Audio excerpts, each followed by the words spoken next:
I was lying on my kitchen floor, unable to move, my 4-year-old twins crying over me, while my appendix was rupturing inside my body. I called my parents for help. They laughed, called me a burden, and told me to figure it out because they were busy at a concert I paid for. What happened next didn't just change my relationship with them. It destroyed my entire family forever. If you're interested in this gist, hit the like button, subscribe, and type "interested" in the comments, and I will give you a heart. As we get older, many of us turn to supplements with the best of intentions. With age, our bodies absorb fewer nutrients from food, so taking supplements seems like the smart thing to do, right? But here's the shocking truth. What's meant to help you stay healthy can sometimes do the exact opposite. Kid you not. Some of the supplement combinations we're about to talk about can slowly chip away at your health, increasing your risk of organ damage, internal bleeding, and even heart attacks. And the worst part, most seniors taking these combinations have no idea they're putting their health at risk. That's why this video is so important. In this video, we're going to uncover 7 popular supplements that seniors must never take together. These are common combinations that many people use every single day, often without realizing how dangerous they can be. Make sure you watch all the way to the end because the last supplement combo we'll cover is one of the most common, and it can actually be quite dangerous if you're not careful. Before we dive in, please take a moment to hit that like button and subscribe to the channel. It really helps this channel grow and ensures we can continue delivering important health information. And remember, if any of these combinations sound familiar, type "noticed" in the comments to let us know. That's how we start the conversation. Could save someone you know. Now let's get started with the first dangerous combination. Vitamin K and blood thinners. You may have heard about the importance of vitamin K in maintaining healthy bones and blood clotting. But when combined with blood thinners like warfarin, you're stepping into dangerous territory. Vitamin K can interfere with how your blood thinner works, leading to the risk of blood clots forming when they shouldn't, or bleeding when you least expect it. If you're on blood thinners, always check with your doctor before adding a vitamin K supplement to your routine. Now let's talk about the second combination. Calcium and magnesium in high doses. You've probably heard calcium and magnesium are essential for bone health. But here's the catch. Taking them together in high doses could actually cause kidney stones, especially if you have a history of kidney issues. The reason behind this is the way your kidneys process minerals. When there's too much calcium and magnesium at the same time, your kidneys can become overwhelmed, leading to a painful condition that requires medical intervention. So what should you do? Ensure that your calcium and magnesium intake is balanced, and ideally, get your nutrients from food. That's right, food sources are often safer and more effective than taking high doses in supplement form. Now this next one might surprise you. Fish oil and blood thinners. Fish oil is often touted as a heart-healthy supplement, thanks to its omega-3 fatty acids. However, if you're taking blood thinners, combining them with fish oil can increase your risk of bleeding. Omega-3 fatty acids in fish oil can slow blood clotting, and when you add it to the mix with blood thinners, it can create a perfect storm for excessive bleeding. If you're taking warfarin or any other blood thinner, be sure to consult your doctor before using fish oil supplements. Moving on to the fourth dangerous combo. Iron and calcium. Both of these minerals are essential, but when taken together, they can compete for absorption in your digestive system, which means you might not be getting the full benefit of either one. Iron is necessary for making red blood cells, while calcium is crucial for bone health. But when you take them at the same time, one can hinder the absorption of the other, making both less effective. To avoid this, take iron and calcium supplements at different times of the day. Now let's talk about something that many seniors rely on: multivitamins. While they may seem like a simple way to get your daily dose of vitamins and minerals, when combined with certain medications, they can become a health risk. For example, multivitamins with high doses of vitamin A and E can interfere with the effectiveness of blood thinners, increasing the risk of bleeding. These vitamins, especially when taken in excessive amounts, can disrupt blood clotting mechanisms. So, if you're on any blood thinners or other medications, check the labels on your multivitamins. You may need to choose a more balanced formula. Now we move on to the sixth combination: vitamin D and calcium. These two are often paired together to support bone health, especially in older adults. But here's the issue. When taken in large doses, the combination can lead to elevated calcium levels in the blood, a condition known as hypercalcemia. This can cause symptoms like nausea, vomiting, and even kidney damage. If you're taking vitamin D and calcium, it's crucial to do so under the guidance of a healthcare professional who can monitor your blood levels. And finally, the last combination we'll discuss: St. John's wort and antidepressants. This herbal supplement is often used to treat depression, but when combined with prescription antidepressants, it can cause a dangerous condition called serotonin syndrome. Serotonin syndrome occurs when too much serotonin builds up in the brain, leading to symptoms like agitation, confusion, rapid heartbeat, and even seizures. If you're taking antidepressants and considering St. John's wort, don't do it without consulting your doctor. This combination can be more harmful than helpful. Now, before we end this video, let's go over a few important tips on how to safely manage your supplements. Always start by consulting your doctor before adding any new supplement, especially if you're taking prescription medications. And remember, supplements should never replace a healthy, balanced diet. In fact, most of the nutrients your body needs can be found in food. So, always try to get your nutrients from natural sources first.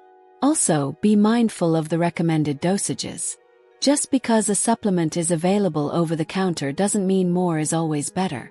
In fact, taking too much of certain vitamins and minerals can lead to toxicity and other health issues. And lastly, track your symptoms. If you start feeling different or experiencing any unusual symptoms after adding a supplement, don't ignore it. Report it to your doctor immediately. It's better to be cautious than to let something slip under the radar. That's all for today's video. We've covered some serious risks that many people might not be aware of. I hope this information helps you make better decisions about your health. Don't forget to like, subscribe, and drop a comment if you've had any experiences with these supplement combinations. If you haven't already, make sure to hit the notification bell so you don't miss our next important health video. Stay safe, stay healthy, and remember, always consult your healthcare provider before making changes to your supplement routine. As the evening settled in, nothing about that night suggested disaster was coming. The twins were at the small table in the kitchen, coloring quietly, arguing softly over crayons the way 4-year-olds do when they are tired but trying to be brave about it. I had just finished a late telehealth consult and was mentally running through tomorrow's surgical schedule, thinking about chart reviews, imaging scans, the constant low hum of responsibility that never really shuts off. I remember standing at the counter, rinsing a mug when the pain hit. It was not sharp at first. That is what scared me later. It was deep, heavy, like something inside my abdomen suddenly shifted where it did not belong. I froze with my hand under the running water, trying to breathe through it, instinctively running differential diagnoses in my head the way I have done for years with patients. Chest pain, muscle spasm, stress. I told myself to stay calm. But within seconds, the pressure intensified, radiating outward, pulling my body inward like a vice tightening around my core. I turned the water off and leaned against the counter, heart pounding, sweat breaking out along my hairline. I told the twins to keep coloring, that mommy just needed to sit down for a second. I took 2 steps toward the living room and my legs buckled. The pain exploded, sudden and violent, like a blade tearing through me from the inside. I gasped and went down hard on the kitchen floor. The air ripped from my lungs. The twins screamed my name. I tried to answer them, but my voice came out thin and broken, more breath than sound. In that moment, training kicked in automatically. Location of pain: right lower quadrant. Rapid onset. Rebound tenderness when I shifted. Nausea climbing fast. Cold sweat. My mind raced ahead of my body and landed on the word I did not want to think. Appendix. Rupture. Infection risk. Sepsis timeline. I had seen this too many times in the ER. Patients who waited just a little too long, who dismissed the early signs, who thought they could push through. I knew better. That knowledge made it worse. The pain kept building, waves crashing over each other, each one stronger than the last. My vision blurred at the edges. I curled instinctively, pressing my knees inward, but it did nothing. The twins were crying openly now, standing a few feet away, frozen, terrified, calling out for me, asking if I was okay. I tried to sit up. My arms shook violently and gave out. I collapsed back onto the tile, my cheek pressed against the cold floor, my body trembling uncontrollably. I told myself to stay conscious. I told myself I could not pass out with them watching. I forced my eyes open and focused on the refrigerator magnet shaped like a dinosaur, anchoring myself to something real. My breathing was shallow and fast. Every inhale felt like fire. I reached for my phone, which had skidded across the floor when I fell. My fingers felt clumsy, distant, like they belonged to someone else. Took 3 tries to unlock the screen. I knew I needed to call emergency services, but another calculation ran through my mind immediately. Sharp and cruel. If I called an ambulance, who would stay with the twins until someone arrived? I could not leave them alone. I could not traumatize them further. I needed help here now. Someone I trusted. Someone who was supposed to show up. I scrolled through my contacts, my vision swimming, names blurring together. My mother's name sat there near the top. I hesitated for a split second, a flash of old instincts telling me not to bother her, not to be a problem. Then another surge of pain tore through me and erased the hesitation completely. Pride did not matter. Old patterns did not matter. Survival mattered. My children mattered. Hit call. As the phone rang, I focused on staying awake. The twins crawled closer, their small hands clutching my arms, their faces wet with tears. I told them to breathe with me, to count, to stay calm, even as my own breath came in ragged gasps. The pain was no longer localized. It felt like it was spreading, a burning pressure pushing upward, downward, everywhere at once. My abdomen felt rigid, board-like, a sign I knew too well. Time mattered now. Every minute mattered. I whispered reassurances I was not sure I believed, telling the twins that help was coming, that mommy just needed a little help. The phone kept ringing. Each ring felt louder than the last, stretching time into something unbearable. I could feel my heart racing erratically, my pulse thudding in my ears. A wave of nausea rolled through me and I turned my head just in time, dry heaving against the floor. Tears slipped out of the corners of my eyes, not from fear for myself, but from the terror of what could happen to them if I did not get up again. I had built my entire life around being prepared, being responsible, being the one others leaned on. Lying there helpless, unable to stand, unable to protect my own children, was a humiliation that cut almost as deep as the pain itself. Another ring. Another. Finally, the call connected. I forced myself to focus, to speak clearly, to explain, because this was not just a daughter calling her mother. This was a doctor calling for help, a mother calling for survival. I did not know yet that this call would mark the exact moment everything I believed about my family would collapse, but as I lay there on the cold kitchen floor, my body failing me in real time, one truth was already undeniable.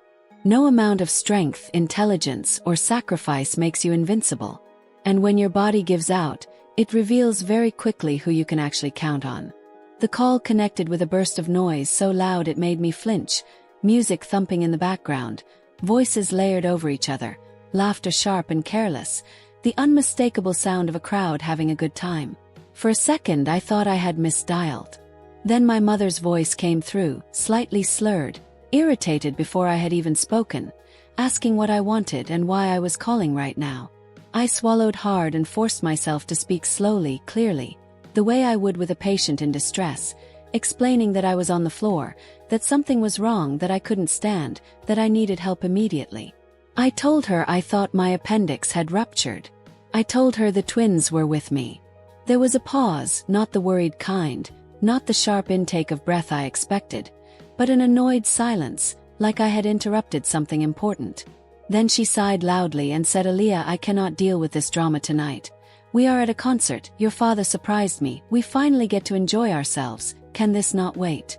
The words didn't register at first. My brain tried to correct them, tried to reinterpret them into something kinder, something reasonable.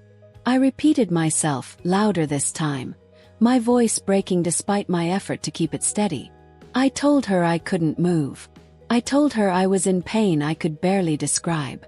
I told her I needed someone to come stay with the kids while I got to the hospital. In the background, someone laughed, close to the phone, and my sister's voice cut in, sharp and amused, asking if I was really doing this right now, saying I always had a way of making everything about me.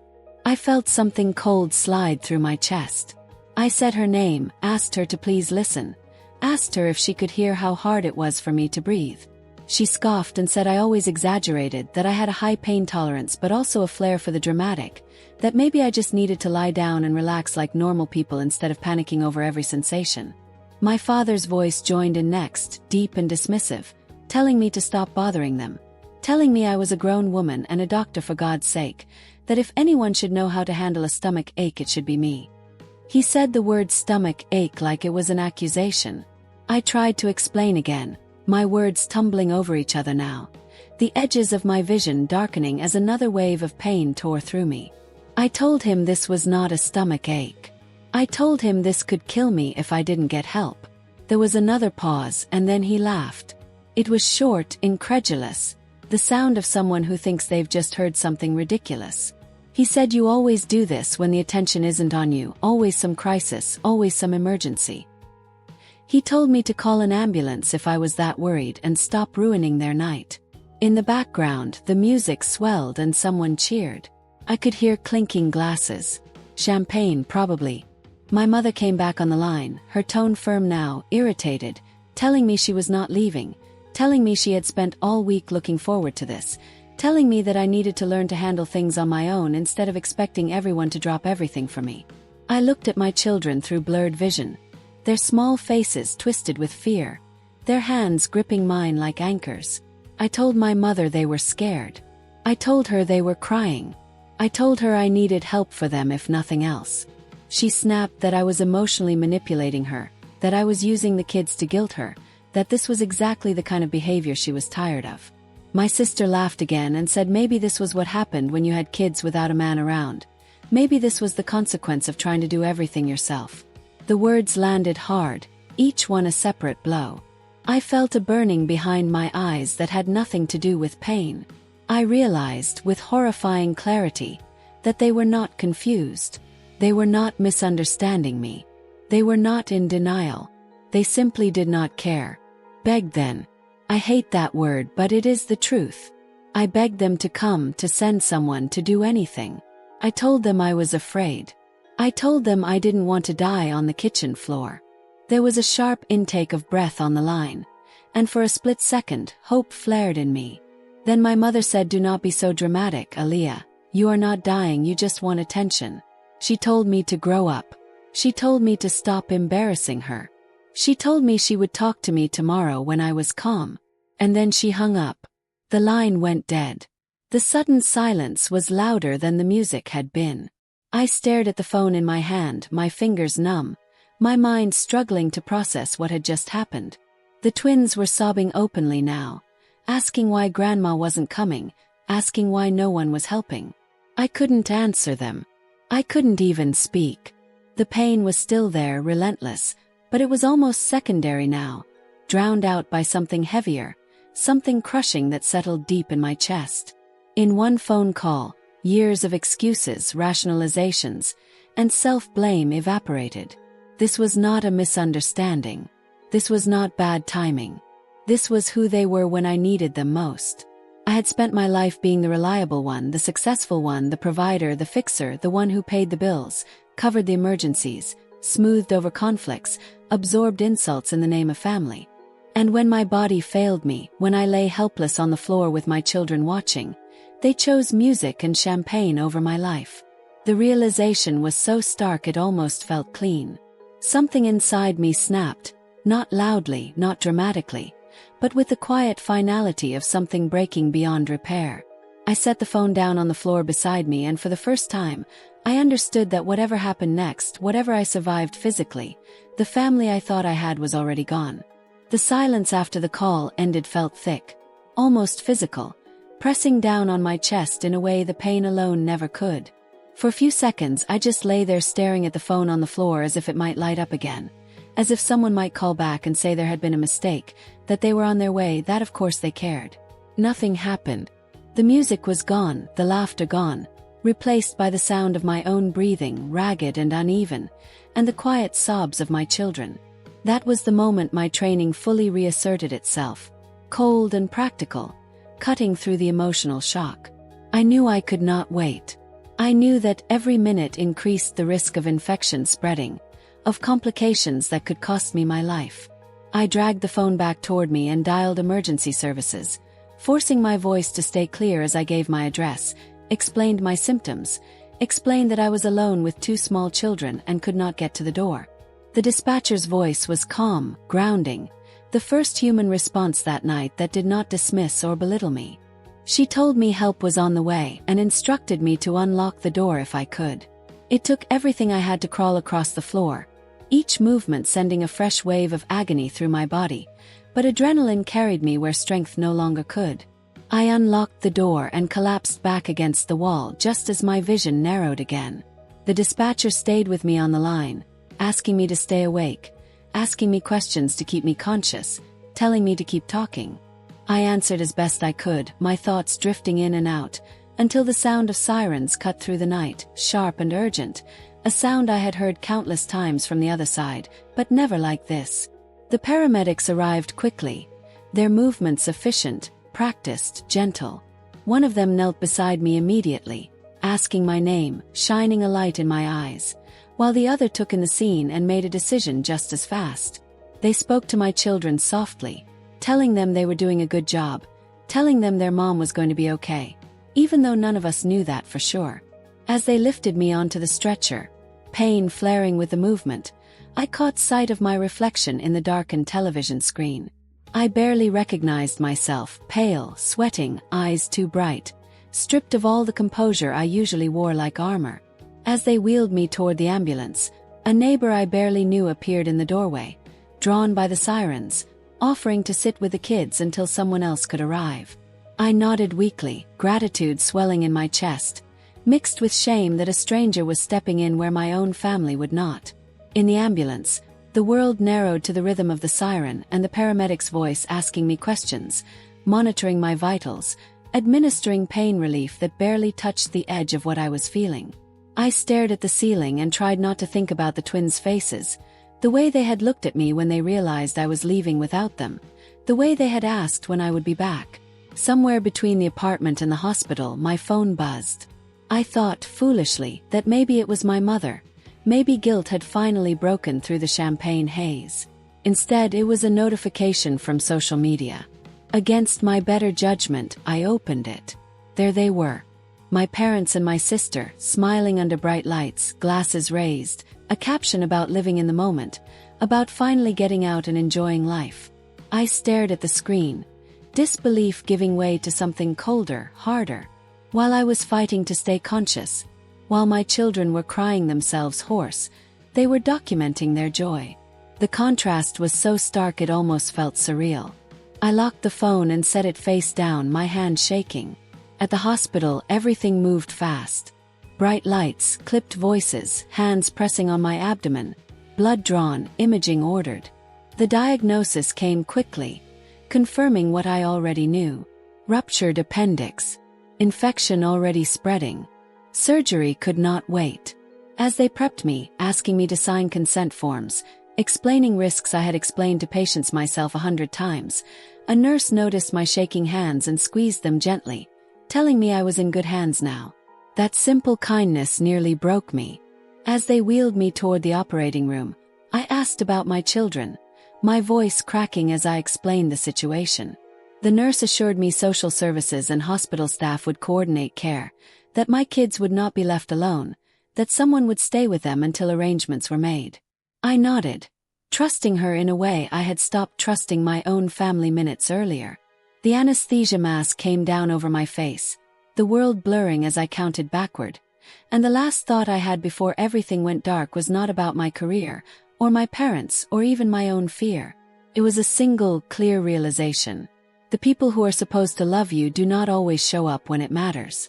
And sometimes, the ones who save you are not the ones you share blood with, but the ones who choose to act when it counts. I woke up to the steady mechanical rhythm of a monitor, the sound cutting through the fog in my head before anything else made sense. My throat was dry, my body felt impossibly heavy, and there was a deep aching pressure in my abdomen that reminded me immediately where I was and why. For a few seconds, I couldn't open my eyes. I focused on breathing, slow and shallow, cataloging sensations the way I had taught patients to do. Then I opened them and stared up at the ceiling tiles of the ICU, the harsh fluorescent light softened only by exhaustion. Tubes ran from my arms, machines hummed quietly beside the bed, and a clear curtain separated me from the rest of the unit. I turned my head slowly, expecting without really believing to see someone sitting there. A familiar face, my mother scrolling on her phone, my father pacing, my sister pretending concern. The chair beside my bed was empty. Completely empty. No coat draped over the back, no half-finished coffee cup, no sign that anyone had been there at all. The nurse noticed I was awake and came over, smiling gently, explaining that the surgery had gone well, that they had caught the infection in time, that I was lucky. The word lucky landed strangely. I asked about my children immediately, panic surging through the haze of medication. She reassured me that they were safe, that arrangements had been made, that someone trustworthy was with them. When I asked who, she checked the chart and told me a woman named Clara had arrived at the hospital shortly after I went into surgery, presenting herself as an emergency caregiver, fully vetted, calm, prepared, exactly what the situation needed. I frowned, confused, until memory clicked into place. Clara. The emergency nanny agency I had registered with months earlier and never thought I would actually need. Precaution. Just in case. I felt a rush of relief so intense it brought tears to my eyes. A stranger, paid and professional, had stepped in seamlessly, while my own family had not even called. Hours passed slowly, drifting in and out of sleep, nurses checking vitals, adjusting medications, offering sips of water. Each time I woke, the chair was still empty. Some point my phone was placed in my hand. I stared at it for a long time before unlocking it, my heart thudding harder than it should have. No missed calls. No texts asking if I was okay. No apologies. Nothing. The only messages were from colleagues wishing me well, from hospital administration offering support, from Clara sending a calm update that the twins were settled, fed, safe, asking when I would like to video call them. I stared at her message longer than necessary, a lump forming in my throat. She had included details my own parents never asked for. What they ate, how they were coping, what made them smile. When I finally called, the screen filled with my children's faces, their eyes lighting up when they saw me, relief washing over their small features as they told me they loved me, that they were being brave, that Clara had read them stories and tucked them in. I kept my voice steady, told them I would be home soon, told them I was proud of them, told them everything would be okay. When the call ended, the room felt painfully quiet again. Sometime later, a social worker came by to check in, asking about my support system, asking who would be helping during recovery. I hesitated before answering, the truth sitting heavy on my tongue. I said I would manage, that arrangements were being made. She nodded, making notes, offering resources, her kindness professional but sincere. As the hours turned into a full day, reality settled in with a clarity that surprised me. This was not a misunderstanding.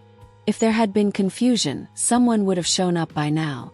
If there had been concern, my phone would have rung. Instead, my family had gone back to their lives without interruption, confident that I would handle it the way I always did. Lying there, unable to move freely, dependent on others for basic care, stripped of my usual competence, I saw the pattern with brutal clarity. I was valuable when I was useful, loved when I was convenient, invisible when I needed something in return.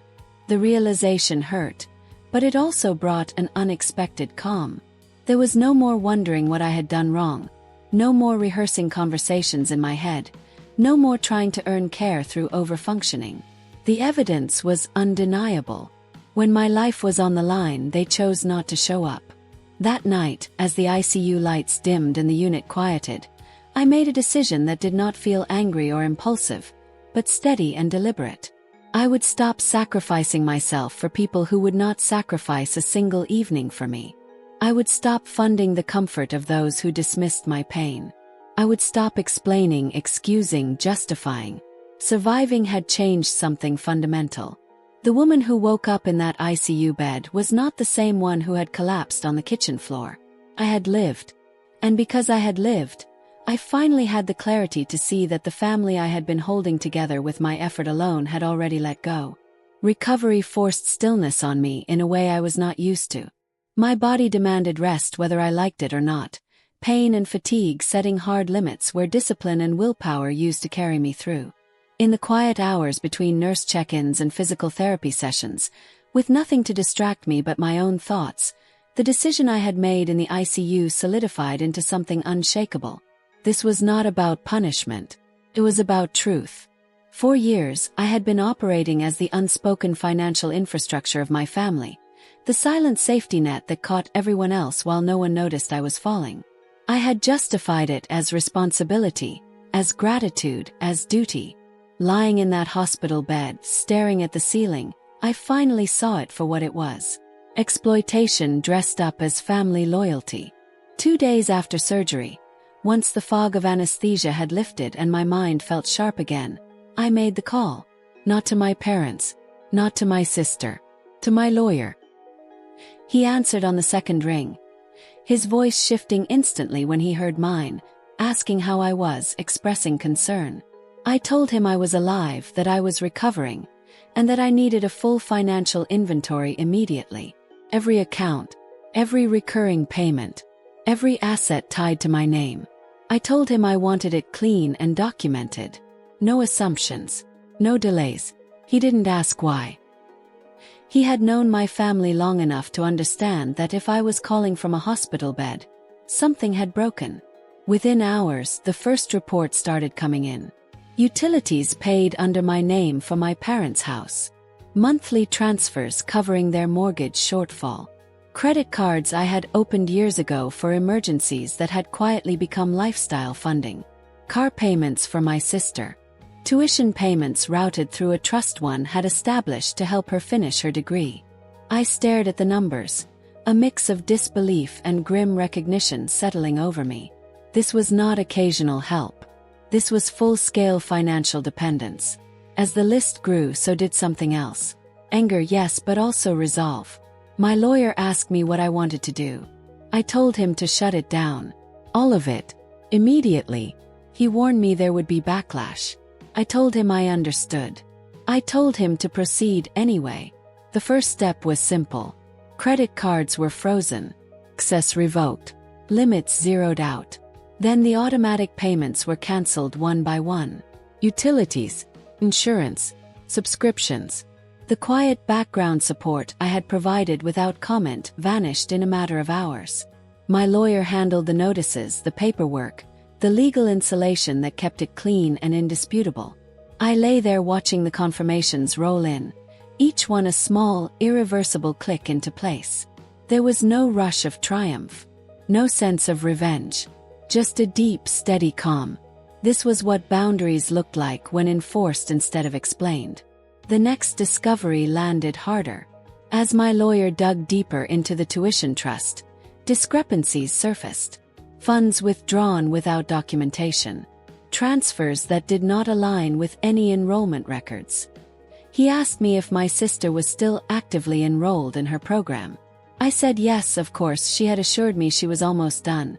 Just needed a little more help to get across the finish line. He paused before responding. The school records told a different story. She had withdrawn nearly a year earlier. No degree, no classes, no intention of returning. My money had not been paying for education. It had been paying for a lifestyle, rent, travel, expenses she never mentioned. I closed my eyes, a slow exhale escaping me, not from shock but from the finality of it. The lie was complete and sustained, and my parents had known. They had helped facilitate it. The image of my mother calling me dramatic while sipping champagne replayed in my mind, sharper now, stripped of any remaining doubt. This was not carelessness. This was entitlement. My lawyer asked how I wanted to proceed. I told him to document everything. Every transfer, every misrepresentation. I did not want confrontation yet. I wanted clarity. I wanted leverage grounded in facts, not emotion. By the end of the day, the picture was undeniable. The life my family lived, the comfort they enjoyed, the freedom they took for granted, had been financed almost entirely by me. And they had treated my near death as an inconvenience.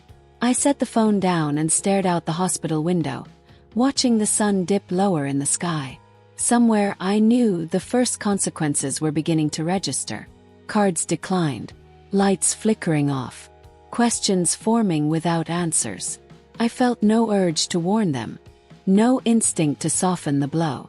They had made their choice when it mattered most. Now it was my turn to make mine. And the bank they had relied on for years was officially closed. The first call came less than 12 hours after the last payment cleared. I was still in the hospital, propped slightly upright, learning how to shift my body without setting off a fresh wave of pain, when my phone lit up with my father's name. I watched it ring without answering, a strange sense of distance settling over me. For the first time, their urgency was not about my health or my children. It was about money. When I let it go to voicemail, the calls started stacking up quickly, one after another, alternating between my parents and my sister, the tone shifting from confusion to irritation to thinly veiled panic. I did not listen right away. I already knew what they would say. Instead, I focused on the present, on healing, on the quiet competence of the nurses moving through the room, on the fact that my children were safe. Eventually, curiosity nudged me and I opened the first voicemail. My father's voice was sharp and demanding, asking why the credit card had been declined at the gas station, asking if there was some kind of mistake, telling me to call him back immediately. The second message was my mother, her tone breathless and offended, saying the power had gone out in the house, that they were sitting in the dark, that the utility company claimed the account had been closed, and that this was unacceptable. She sounded less worried than inconvenienced, as if I had forgotten to pick something up at the store. The third message was from my sister, her voice trembling with anger, saying her car payment had bounced, that she was at risk of repossession, that she needed me to fix it now. Not one message asked how I was feeling. Not one asked if I was out of surgery. Not one mentioned the twins. The pattern was almost impressive in its consistency. I set the phone down without responding. Somewhere across the city, the illusion of control they had enjoyed for years was unraveling. The house my parents lived in, the one they liked to describe as theirs, was technically owned by a trust one controlled. The utilities, the insurance, the maintenance, all of it tied back to me. They had never bothered to understand how it worked, because they never imagined I would stop. That evening, I received a notification confirming the utility shutoff had been completed, a small, automated message marking a major shift. I pictured them fumbling for flashlights, calling customer service, growing more frustrated by the minute as they were told there was nothing that could be done without the account holder's authorization. The thought did not bring me pleasure, but it did bring clarity. They were not in distress. They were in withdrawal. My sister's situation escalated quickly. By the next morning, I had half a dozen missed calls and several texts ranging from furious to pleading. She accused me of sabotaging her life, of trying to humiliate her, of punishing her for things she claimed not to understand. She demanded explanations she had never been interested in giving. When I did not respond, her messages turned sharper, then more desperate, promising to come to the hospital if I did not fix this. I forwarded everything to my lawyer and turned my phone face down again. The next update came from him later that day. The car lender had initiated repossession proceedings. The utilities company had flagged the account as permanently closed pending a new application. The credit card issuers had confirmed revocation. Everything was proceeding cleanly, legally, and without drama on my end. The drama was happening elsewhere. By that afternoon, the hospital security desk informed me that my parents had called asking to visit, sounding agitated, insisting it was urgent. I declined the visit. I was not ready for a performance. I was not interested in explanations shaped by desperation rather than accountability. The silence I maintained was intentional. It forced them to sit with the consequences without an immediate escape hatch. As the day wore on, I found myself surprisingly calm. For years, their sense of authority over me had been built on my willingness to rescue them. Without that, there was nothing left but noise. The power dynamic had flipped completely. They could not threaten to withdraw affection that had never been consistently offered. They could not guilt me into compliance when I had nearly died without their concern. They had no leverage left. That night, as the ward quieted and the lights dimmed, I checked one final message. It was from my mother, her tone suddenly soft, asking if we could talk, saying she was worried about me, saying families go through rough patches but love always comes first. The timing was almost laughable. I did not reply. Concern that arrives only after the money disappears is not concern at all. It is panic. I closed my eyes and let the room settle around me, understanding something fundamental. The moment the power went out, both literally and figuratively, their control over me went with it. They didn't wait long after realizing silence wasn't working. 2 days after the power shutoffs and the frozen accounts, once it became clear that pleading over voicemail wouldn't magically restore their access, they escalated the only way they knew how. They showed up. I was back home by then, discharged with strict instructions, my body still weak, moving carefully, every step measured, every breath deliberate. Clara was there with the twins, moving through the house with quiet efficiency, preparing lunch, keeping the atmosphere calm, normal, safe. I was seated on the couch when the doorbell rang, sharp and insistent, followed immediately by pounding. Not a knock. Demand. My chest tightened, not with fear, but with recognition. This was not a visit of concern. This was an ambush. Clara looked at me questioningly. I told her to take the twins to the back bedroom and close the door. Her eyes flicked to my face, registered the seriousness there, and she nodded without hesitation. The pounding grew louder, accompanied by my father's voice, raised and irritated, calling my name like he had the right to summon me. I didn't move. I let them stand there, fists striking wood, their urgency feeding on itself. Finally, I stood slowly, bracing myself against the counter, and walked to the door. I didn't open it right away. I spoke through it instead, my voice calm, steady, stronger than I felt. I asked them what they wanted. There was a split second of silence, then my mother launched in, her tone frantic and offended, accusing me of cutting them off without warning, of humiliating them, of putting them in an impossible position. She said the neighbors were asking questions. She said the house was unlivable. She said this was cruel. I listened without interrupting. When she paused to take a breath, my father took over, his voice rising, telling me I had no right, that family doesn't do this to family, that I was acting like a stranger. He demanded I open the door. I told him no. That word landed harder than anything else I could have said. No. It wasn't shouted. It wasn't emotional. It was final. There was a shift on the other side of the door, the sound of bodies adjusting, of plans changing. My sister's voice joined in next, sharp and cutting, accusing me of overreacting, of blowing things out of proportion, of punishing them for a misunderstanding. She said people get sick all the time. She said it wasn't fair to destroy their lives over one night. That was when something inside me hardened completely. I told her this wasn't about one night. I told her this was about years. Years of funding, years of lies, years of entitlement, years of being treated like an ATM instead of a daughter or a sister. I told her I nearly died on my kitchen floor while they drank champagne and laughed. I told her I had begged them for help and they had hung up on me. The silence that followed was heavy, stunned. My mother recovered first, her voice softening instantly, slipping into a tone I recognized too well, the one she used when she wanted something. She said she didn't realize it was that serious. She said she thought I was exaggerating. She said she was sorry if I felt hurt. If I felt hurt. The phrase rang in my ears like an alarm. I told her I wasn't interested in apologies shaped by inconvenience. I told her I wasn't reopening accounts. I told her the financial support was over. My father exploded then, anger flooding through the door, telling me I was ungrateful, that they had raised me, that I owed them. He said everything I had was because of them. I laughed, a short, humorless sound that surprised even me. I told him everything I had was because I worked for it. Because I studied, sacrificed, carried responsibility they never did. I told him raising a child does not entitle you to drain their adulthood dry. The argument spiraled, voices overlapping, accusations flying, each one revealing more than they intended. My sister let it slip that she thought I would cave eventually, that I always did.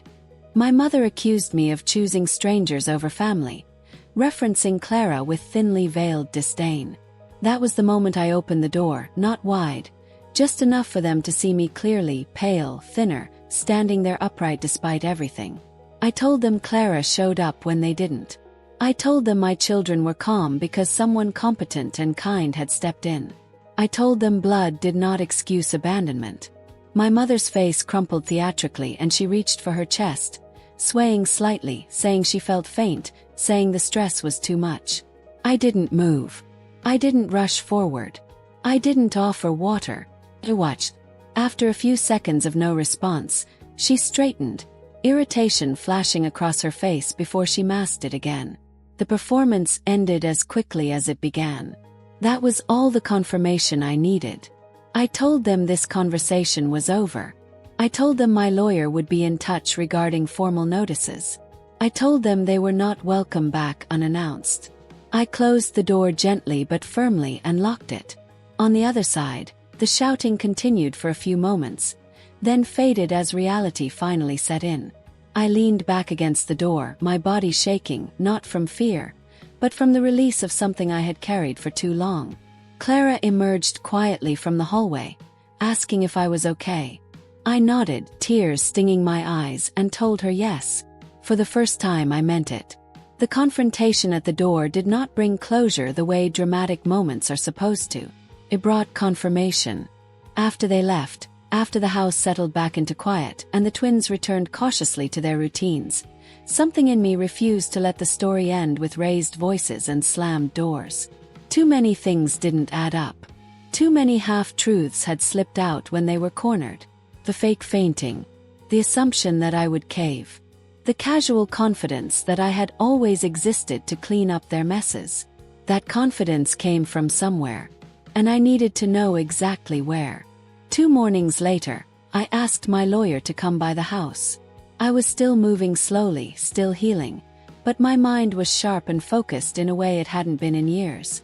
I told him I wanted a full forensic review, not just of my accounts, but of how my money had been used over time. I wanted timelines. I wanted receipts. I wanted names. He looked at me carefully before agreeing, as if measuring whether I was ready for what might surface. I told him I already knew the worst thing, that my family did not care if I lived or died. Anything beyond that would just be details. The investigation didn't take long to uncover the first layer. My sister's tuition scam was only the beginning. Payments routed through the trust had been redirected repeatedly, sometimes to accounts in her name, sometimes to third parties that had nothing to do with education. Rent on a luxury apartment she had told me was modest. Travel expenses she had described as conferences. Shopping sprees framed as necessities. And then there was Kyle, my brother-in-law. The charming one. The ambitious one. The man my parents constantly praised as driven and brilliant. The future of the family. I had never liked him, but I had tolerated him for the sake of peace. My lawyer slid a folder across the table and told me there was more. Kyle, it turned out, had been using my financial backing as leverage.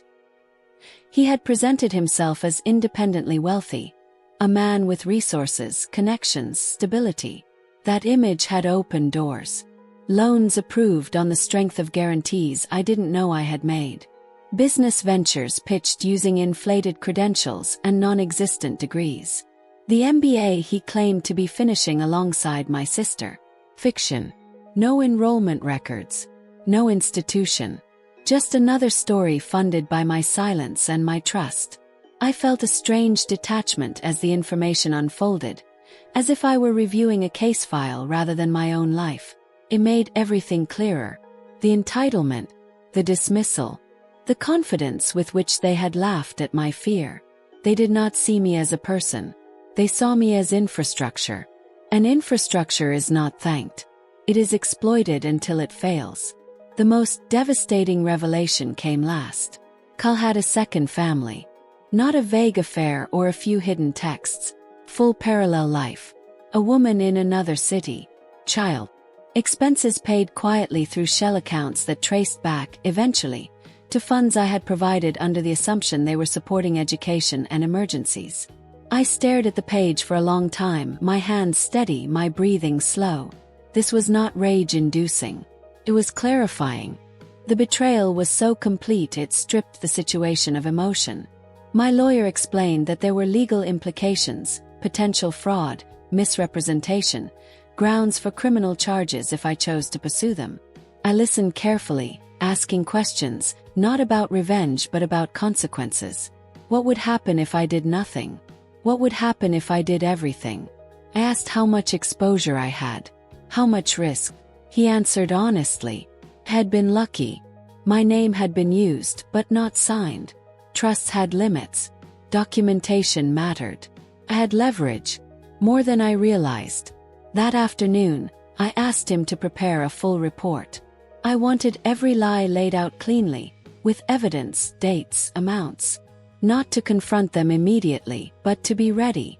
Because I understood something now that I hadn't before. People who live off deception panic when the lights are turned on. And I was done operating in the dark. That evening, as Clara helped the twins with homework and the house filled with the ordinary sounds of life continuing, I sat alone at the dining table and thought about how close I had come to dying without ever seeing the truth. How easy it would have been for them to cry at a funeral, to accept sympathy, to inherit what was left, to continue exactly as they had before. The thought made my stomach turn more than the surgery ever had. This was not just about money. It was about narrative, about who they thought I was and who I actually was. They had built their identities on my silence. On my reliability, on the assumption that I would never expose them because I was too busy holding everything together. They were wrong. And soon they would understand exactly how wrong. I didn't rush what came next. That was the difference between the old me and the woman I had become. Before I reacted, patched holes. I softened consequences. Now I planned. I let the information sit, not out of fear but out of discipline. Power is quieter when it's controlled. Over the next few days, I moved through my routine deliberately. Morning rounds at the hospital, slow walks with the twins in the backyard, physical therapy exercises that burned but reminded me I was still alive. Outwardly, nothing had changed. Inwardly, everything had. I knew exactly what Kyle had done, how long he had done it, and how deeply it implicated him. I also knew my parents and my sister had no idea. They thought the worst had passed. They believed the utilities shut off and the eviction notice were emotional outbursts, a tantrum that would eventually burn itself out. They were already testing the edges, sending messages through extended family, church friends, distant cousins. Concerned voices asking if I was feeling better. Subtle reminders about forgiveness. Carefully worded guilt wrapped in prayer emojis. I ignored all of it. Silence is unbearable to people who rely on manipulation. It forces them to confront the possibility that they no longer control the conversation. On the 5th day, my lawyer returned with a finalized report. It was comprehensive. Every transaction, every transfer, every lie documented and time-stamped. The shell company, the fake tuition, the secondary household, the misrepresentation to lenders. It wasn't just betrayal anymore. It was criminal. He asked me what I wanted to do. Not legally, personally. Because once this moved forward, there was no undoing it. I told him I wanted one meeting. One controlled environment. No shouting. No chaos. I wanted them to hear the truth all at once. Without interruption, without spin. He nodded and arranged it. Neutral location. Private conference room. Security present. I agreed. Not because I feared them but because I refused to let them turn accountability into theater. The day of the meeting, I dressed simply. No designer clothes. No symbols of status. I wanted them focused on the words, not the optics. Clara stayed with the twins. She squeezed my hand before I left and told me I didn't owe anyone kindness at my own expense. I carried that with me into the room.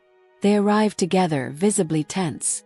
My parents sat close, my sister rigid, Kyle attempting confidence that didn't reach his eyes. They expected negotiation. They expected emotion. They expected leverage. They didn't expect preparation. My lawyer began calmly, outlining the scope of the review. No accusations, just facts, amounts, counts. I watched their faces change in real time. Confusion gave way to unease. Unease hardened into fear. When the second household was mentioned, my sister froze. She laughed once, sharply, as if the sound might break the sentence apart. Didn't. When the child was mentioned, her face drained of color. Kyle interrupted, tried to redirect, tried to minimize. My lawyer shut it down with evidence. Documents don't argue. They don't flinch. They don't care who you are. My parents sat stunned. Not grieving for me. Not ashamed. Terrified. Because for the first time they understood the scale of what they had protected. What they had defended. What they had benefited from. My sister stood up halfway through, shaking, screaming that it was a lie, that I was trying to destroy her marriage out of spite. I didn't raise my voice. I didn't insult her. I simply told her I had nothing to gain from lying and nothing left to lose from telling the truth. That quiet landed harder than any accusation. Kyle finally snapped. He accused me of betrayal, of disloyalty, of airing family business. I reminded him that family business doesn't involve fraud, theft, and deception funded by someone you leave to die on a kitchen floor. That shut him up. The meeting ended without resolution because there was nothing left to negotiate. My lawyer outlined next steps: criminal referrals, civil recovery, protective orders. My parents begged, not for forgiveness, for mercy, for time, for appearances. I declined, not cruelly, clearly. I told them I would no longer protect them from the consequences of their choices. I walked out steady, my incision pulling slightly, a reminder that healing is uncomfortable but necessary. That night, I slept deeply for the first time since the surgery. Not because the situation was resolved, but because I was no longer carrying it alone. The next weeks unfolded predictably. Charges filed, assets frozen, stories unraveling, friends disappearing, support evaporating. The family that had once been loud and entitled became quiet and small. My sister moved out. My parents stopped calling. Kyle stopped pretending. And through it all, my life continued. I returned fully to work. I held my sons at night. I laughed again. I didn't feel victorious. Felt free. Free from obligation masquerading as love. Free from guilt that was never mine to carry. I learned something critical in that season. Boundaries don't destroy families. They reveal them. And what was revealed to me was painful, but it was also the truth. I was never the burden. I was the foundation. And when I stepped away, the entire structure collapsed. The aftermath was quieter than I expected. There were no dramatic confrontations after the meeting, no last-minute confessions, no tearful reconciliations. Just distance, legal distance, emotional distance. And for the first time in my life, that distance felt like relief instead of loss. The formal notices went out within days. Eviction proceedings finalized. Trusts dissolved. Accounts permanently closed. Everything done cleanly, deliberately, without malice. My lawyer kept me informed in short, factual updates, the kind that didn't invite emotion. My parents moved out of the house they had called theirs for years, packing memories into boxes, forced to confront a reality they had ignored because my money had always softened it. I did not watch. I did not ask for details. I had already seen enough. My sister filed for separation soon after. The truth had spread faster than I anticipated. Friends distanced themselves. The version of her marriage she had sold to the world collapsed under the weight of documented facts. Kyle disappeared from social media entirely. His professional reputation evaporated just as quickly. None of it brought me satisfaction. It brought closure. There is a difference. Satisfaction is loud. Closure is quiet and permanent. I focused on rebuilding my own life in ways that felt intentional instead of reactive. I sold the house tied to old obligations and moved somewhere smaller, brighter, easier to manage while I healed.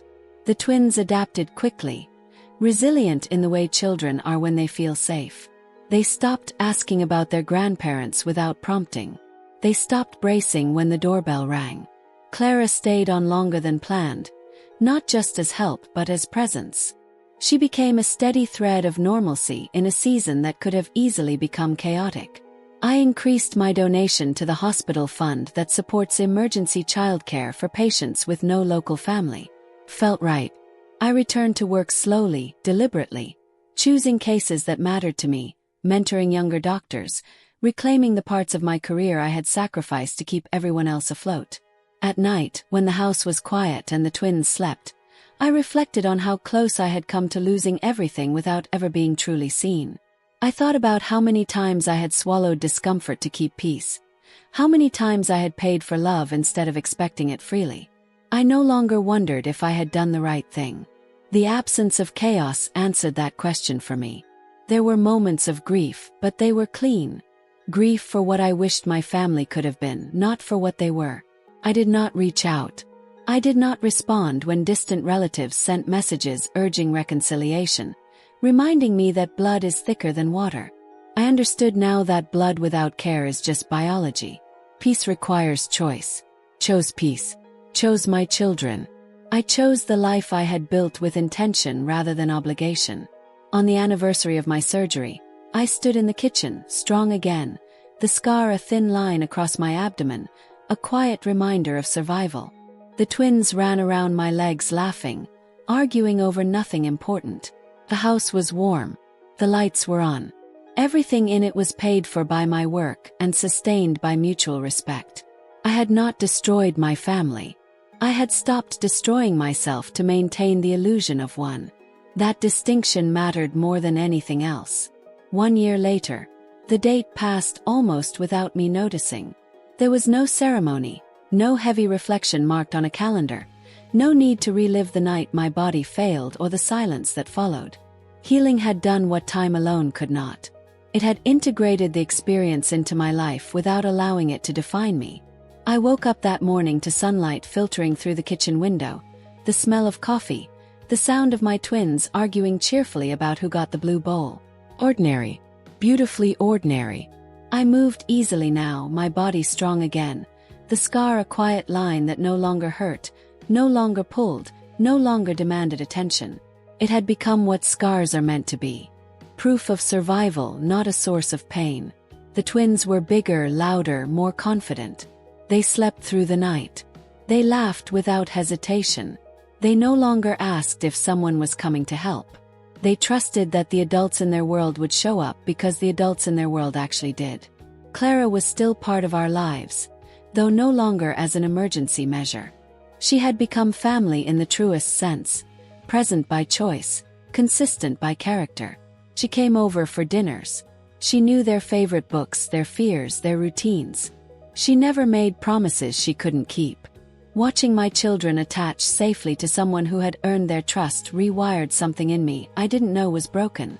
My work had evolved too. I took on fewer cases but poured myself more deeply into the ones I accepted. Taught. Mentored. I advocated for systems that protected patients who, like me, fell through the cracks because they were assumed to be strong. I funded a small program quietly, one that provided vetted emergency caregivers for families during medical crises. No press, no announcement, just impact, because I knew exactly how much that kind of help mattered. Occasionally, news filtered back to me about my former family. Not directly, never from them, through distant channels.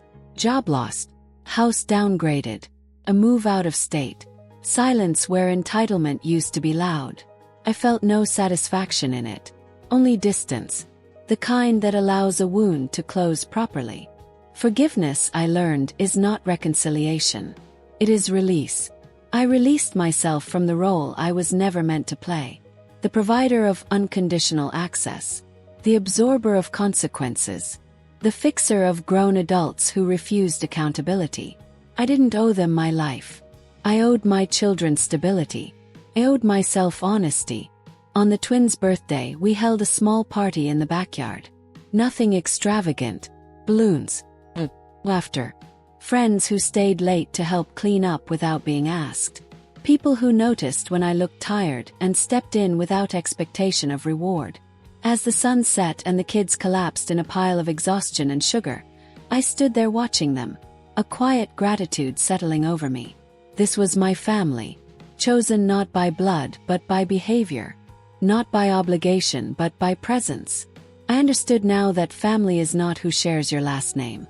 It is who shows up when your strength runs out, who stays when there is nothing left to take, who does not require you to bleed to earn a place. I had lost people who were never truly mine and gained a life that finally was. And that was not tragedy.